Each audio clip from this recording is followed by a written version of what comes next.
जयपुर स्थित मीरा हॉस्पिटल बनी पार्क अपनी 48वीं जयंती मना रहा है। इस दौरान हमने अस्पताल के फाउंडर एंड सोशल रिफॉर्मर आचार्य सत्यनारायण पाटोदिया जी से बात की और उनसे जानने की कोशिश की कि इन 48 वर्षों में क्या क्या उतार चढ़ाव उन्होंने अस्पताल को यहां पहुंचने में लगाए और कितने पेशेंट हैं जो उनकी सेवाएं ले चुके हैं। मीरा हॉस्पिटल भविष्य में किस तरह से अपनी सेवाएं प्रदान करता रहेगा। साथ ही आज के समयानुसार नए टेक्नोलॉजी के बारे में उनसे जानने की कोशिश की। आगे उन्होंने बताया। सर बताया कि मीरा हॉस्पिटल के 47 ईयर्स कंप्लीट हुए हैं, 47 कंप्लीट 48 में रन कर रहा है। कितना स्ट्रगल आपने इस दौरान किया, कितने किस तरह की चीजें सामने आई आपके फेस करनी पड़ी इस सफर में? हमने 3 जून 1978 पर मीरा नर्सिंग होम की स्थापना की थी। अब 47 ईयर्स पूरे हो गए हैं और 48 ईयर्स में हमने प्रवेश किया है। इस दौरान हमें हजारों डिलीवरी कराने को मौका मिला है। मैंने देखा कि डॉक्टर मीरा ने सेवा भाव से यह सारा कार्य किया है और लोगों की सेवा तन मन धन से की है और तरह तरह के विचित्र केस भी हैंडल करने को मिले हैं। कई मरीजों की जान बचाई गई, कईयों का ऑपरेशन किया गया, कईयों को खून चढ़ाया गया और कईयों के लिए हमने खुद ने खून अपने पास से अपने शरीर से दिया है। हमारे यहाँ 3 सिर वाले बच्चे भी पैदा हुए हैं, एक साथ 3 बच्चे भी पैदा हुए हैं, 2 सिर वाले बच्चे भी पैदा हुए हैं। तो हर तरह के केस हमने हैंडल किए हैं। हमारे डॉक्टर मीरा पाटोदिया जी ने सभी केसों की अच्छी तरह से सेवा की है और उनके बच्चे आज देश विदेश में नाम कमा रहे हैं।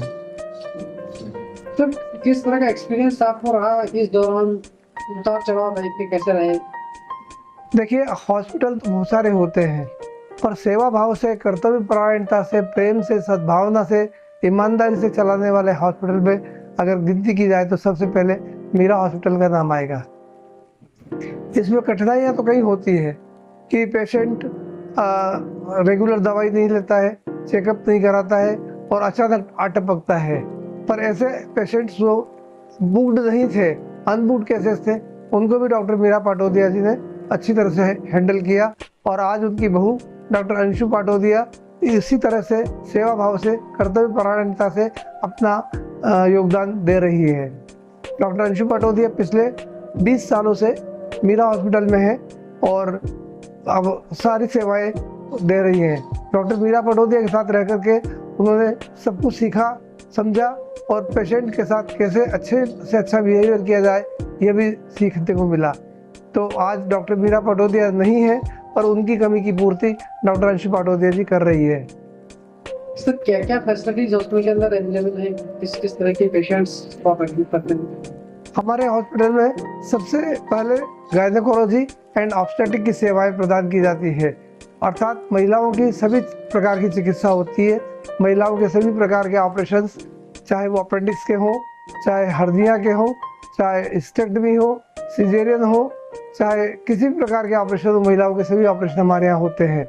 इसके अलावा बच्चों के डॉक्टर बैठते हैं, डॉक्टर कर्नल योगेश कुमार शर्मा और डॉक्टर मधुर जैन। ये 2 बच्चों के डॉक्टर हमारे यहाँ नियमित रूप से अपनी सेवाएं दे रहे हैं। इन्होंने अभी एक अभियान छेड़ रखा है, टीकाकरण का अभियान और टीकाकरण कार्ड का, वैक्सीनेशन कार्ड का अपडेशन का अभियान, जिसमें सभी बच्चों के माता पिता को बुलाया है, बच्चों की जांच की जा रही है और सारे टीकाकरण करके उनका कार्ड अप टू डेट किया जा रहा है। क्योंकि जो बच्चे विद्या अध्ययन के लिए विदेशों में जाना चाहते हैं उनको वैक्सीनेशन कार्ड वीज़ा के लिए प्रस्तुत करना पड़ता है। तो यदि टीकाकरण का कार्य हो जाए और vaccination card up to date हो जाए तो वीज़ा आसानी से मिल जाता है। इसके अलावा सोनोग्राफी में डॉक्टर राजेश अग्रवाल अपनी सेवाएं पिछले 35 वर्षों से दे रहे हैं।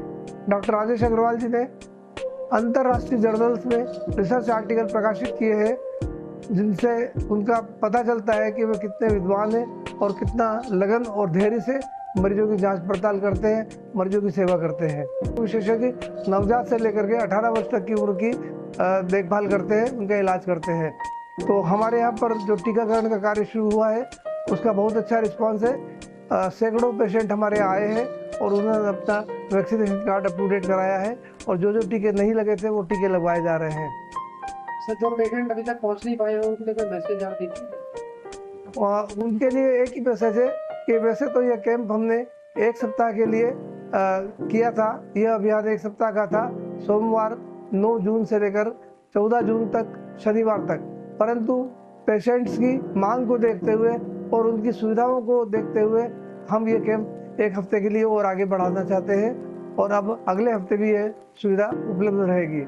महिलाओं में सबसे अधिक कैंसर या तो ब्रेस्ट कैंसर होता है या सर्वाइकल कैंसर होता है। और सर्वाइकल कैंसर मतलब गर्भाशय के मुंह पर, बच्चेदानी के मुंह पर कैंसर का हो जाना। सबसे अधिक केस इसके देखने में आते हैं। तो हमने मई महीने में सर्वाइकल कैंसर के 3 दिन का कैंप एक लगाया और 1 दिन का कैंप एक लगाया और उसमें भी हमने करीबन 500 से ज़्यादा महिलाओं का पेप स्मेयर का निःशुल्क परीक्षण किया और उनको रिपोर्ट दी। उसके साथ ही खून की जांच, थायराइड की जांच और अन्य जांचें भी निःशुल्क की गई। कितने पेशेंट ने सर इस दौरान पार्टिसिपेट किया वो कैंप में जो महिलाओं के overall cervical cancer? Cervical cancer के 587 मरीजों की जांच हुई और उनको रिपोर्ट निःशुल्क दी गई। इसके अलावा ब्लड की जांच की गई, थायराइड की जांच की गई और अन्य जांचें भी की गई। हमारे यहाँ पर विश्व स्तरीय डेंटल सेटअप है, मीरा डेंटल हॉस्पिटल, जो बेसमेंट में स्थित है। और यहाँ पर डॉक्टर अमित पाटोदिया जो अमेरिका से माइक्रोस्कोप सर्जरी की ट्रेनिंग लेकर आए हैं, अपनी सेवाएं दे रहे हैं। वो एंडोडोंटिस्ट है और दांतों को बचाने का कार्य करते हैं। दांत उखाड़ने का काम तो बहुत सारे डॉक्टर करते हैं, पर दांतों को बचाने वाला काम ज़्यादा महत्वपूर्ण होता है। वो सिंगल सेटिंग RCT करते हैं और हर प्रकार के दांतों की ट्रीटमेंट का उनको अभ्यास है। उनके पास माइक्रोस्कोप है, लेज़र है और माइक्रोस्कोप से और लेज़र से सर्जरी करते हैं। और विश्व के अनेक देशों से हमारे यहाँ लोग डेंटल ट्रीटमेंट लेने के लिए आते हैं। लेबोरेटरी की पूरी सुविधा है और इन हाउस लेबोरेटरी होने के कारण हाथों हाथ एक्सरे और लेबोरेटरी की जांच होकर के तुरंत इलाज हो सकता है।